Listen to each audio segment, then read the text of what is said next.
Senyum Jessica Kumala Wongso, hari ini bebas, Ota ungkap agenda utamanya. Senyum sumringah terpancar di wajah Jessica Kumala Wongso, terpidana kasus pembunuhan kopi sianida. Ia bebas bersyarat dari Lembaga Pemasyarakatan, LP, Wanita Pondok Bambu, Jakarta Timur, Minggu, 18 Agustus 2024. Mengenakan baju berwarna biru tua, Jessica yang sudah di dalam sebuah mobil minibus berwarna hitam. Namun, ia hanya tersenyum dan tidak mengeluarkan sepatah kata pun kepada awak media. Selanjutnya, Jessica Kumala Wongso bakal dibawa ke Kejaksaan Negeri untuk proses lebih lanjut. Kuasa hukum Jessica Otto Hasibuan belum mau berbicara banyak soal pembebasan ini. Jessica dibawa ke Kejaksaan Negeri untuk tanda tangan.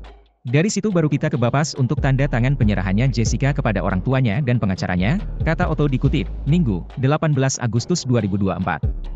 Setelah itu, Jessica akan dibawa ke Balai Permasyarakatan Kelas 1 Jakarta Timur, Cipinang Muara, Jatinegara.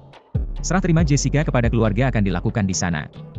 Direktorat Jenderal Pemasyarakatan, Ditjenpas, Kementerian Hukum dan Hak Asasi Manusia, Kemenkumham, menyatakan, Jessica Kumala Wongso masih harus menjalani bimbingan hingga 27 Maret 2032. Sementara belum ada komentar dari ayah Mirna Salihin yakni Darmawan Salihin terkait dengan bebasnya Jessica. Terakhir Darmawan Salihin muncul saat memberikan klarifikasi terkait isi film Netflix Ice Cold.